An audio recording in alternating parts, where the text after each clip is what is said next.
नमस्कार,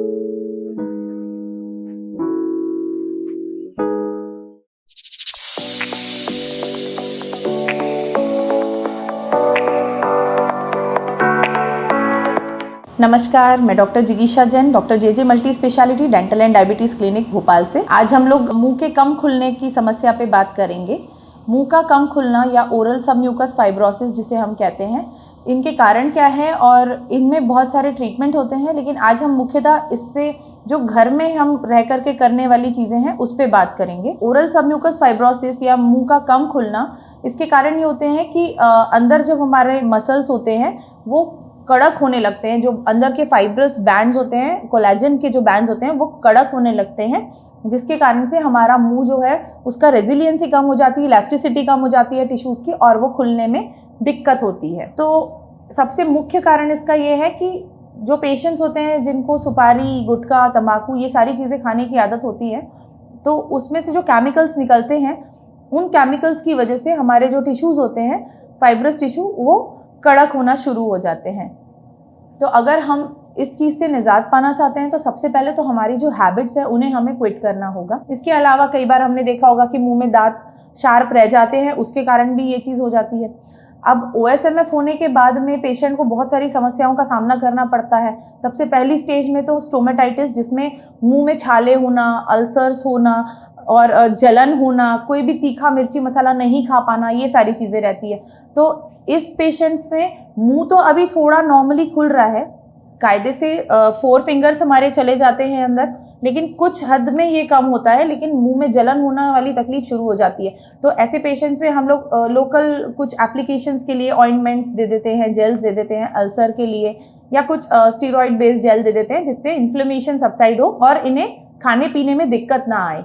ठीक है, तो सबसे पहले जो स्टोमेटाइटिस का यही सिम्टोमेटिक ट्रीटमेंट हमें करना है। तो आप घर में बैठ के कोई भी, जैसे अल्सर का जेल आता है, ओरासूर आते हैं, डोलो जेल आते हैं, बहुत सारे ऐसे जेल आते हैं जिनको आप लोकली अंदर लगा सकते हैं छालों के ऊपर, और जो भी आपका सलाइवा बनता है उसको आप स्पिट आउट करते चले जाएं।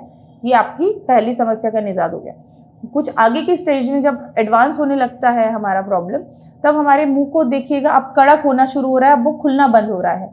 तो आपकी 3 फिंगर, 2 फिंगर और धीरे धीरे ये 1 या 1.5 फिंगर ही रह जाता है मुंह खुलना। तब ऐसी समस्या होने से पहले हमें अपनी हैबिट को क्विट करना है। जो भी हम खा रहे हैं उसे हटा दें, हमें वो खाना बंद करना है, क्योंकि जो भी हम ट्रीटमेंट लेंगे, एक्सरसाइज करेंगे या दवाइयाँ लेंगे, उसका इफेक्ट तभी आएगा जब हम उसके कारण को हटाएंगे। ठीक है, तो सबसे पहले हमें कारण हटाना है, फिर हम एक्सरसाइजेस की बात करते हैं। तो इसमें बहुत सारी एक्सरसाइजेज आती हैं। तो सबसे पहली एक्सरसाइज ये है कि आपको अपना मुंह पूरा खोलना है, वाइड ओपन जितना आप खोल सकते हैं।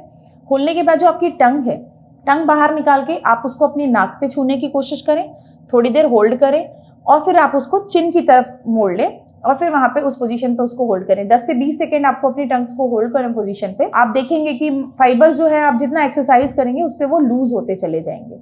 ठीक है, दूसरा तरीका ये है कि आप मुंह खोलने के बाद में आप कोशिश करें कि आप अपने आप से पूरा मुंह खोलें, लेकिन अगर वो नहीं खुलता है तो इस केस में आपको फिंगर्स की मदद लेनी है। ये थंब और इंडेक्स फिंगर आपकी हेल्प करेंगे। थंब को आपको रखना है इस तरफ और इंडेक्स फिंगर को रखना है नीचे की तरफ। ठीक है, इस तरह से। अब नीचे के जबड़े को आपको प्रेशर देना है ताकि वो खुले। ठीक है, जैसे मैं अभी प्रेशर देती हूँ तो मेरा जबड़ा नीचे की तरफ जा रहा है। इससे क्या होगा, अगेन यहाँ के जो फाइबर्स जो टाइट हुए हैं उनको थोड़ा सा एक खिंचाव आएगा, उस पर तनाव पड़ेगा, जिससे कि वो लूज होने की टेंडेंसी में आएंगे। तो इस तरह से आपको करना है। ठीक है, तीसरा तरीका है, हमें बलून फुलाना है। बलून्स जो मार्केट में मिलते हैं आप उनको लें और कोशिश करें कि उन्हें फुलाते रहें। आप दिन भर उनको फुलाते रहें, छोड़ते रहें। आप कम से कम 4 से 5 बार दिन में अगर फुग्गा फुलाएंगे तो उससे आपके चिक्स मसल्स को काफ़ी एक्सरसाइज हो जाएगी। तो ये एक बहुत अच्छा तरीका है बलून फुलाना। और ये सब इतने चीप तरीके हैं, इसमें ज़्यादा खर्चा भी नहीं होगा और ये सब चीज़ें रेडीली कई बार घर में भी अवेलेबल होती है। तो ये चीज़ों का इस्तेमाल करके भी आप एक्सरसाइज कर सकते हैं। अगर बलून नहीं भी है और मान लीजिए आप कहीं बाहर हैं, तो सिंपल अपने लिप्स को क्लोज करके आप मुंह के अंदर हवा ब्लो करें और अपने मुंह को फुलाकर रखने की कोशिश करें। कुछ सेकंड होल्ड करें और फिर छोड़ें, जैसे कि इस तरह से। तो आप देखेंगे कि यहाँ पर आपके अगेन प्रेशर पड़ रहा है। ठीक है, साइमल्टेनियसली भी आप ये कर सकते हैं। इस तरह से करने पे भी आपकी एक्सरसाइज होगी। आप मुंह बंद करके अपने लिप्स को क्लोज करके साउंड्स निकाल सकते हैं, जैसे कि जिसमें आपके वाइब्रेशंस पड़ेंगे और आपके अंदर के जो टिश्यूज हैं वो लूज होते चले जाएंगे। इस तरह से बहुत सारी एक्सरसाइजेज हैं, जैसे कि आप कुछ बटन ले लें, उसमें जो अपने शर्ट्स में नॉर्मली बटन होते हैं, बड़ा साइज का आप ले लें, उसके छेद में आप धागा डाल लें, वो बटन को आप मुंह के अंदर रखें और फिर पुल करें।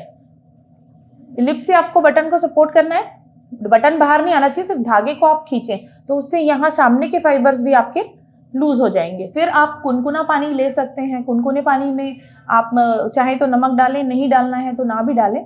कुनकुना पानी लेकर के आप मुंह में भर लें, जितनी आपकी मुंह में कैपेसिटी बनती है उतना पानी आप भर लें, उसको होल्ड करें और फिर आप स्पिट आउट कर दें। इस तरीके से भी थोड़ा सा वार्म कंप्रेशंस होंगे और उससे भी आपके फाइबर्स को लूज होने में मदद मिलेगी। अगर वीडियो पसंद आया हो तो चैनल को लाइक करें, शेयर करें और सब्सक्राइब करें। धन्यवाद।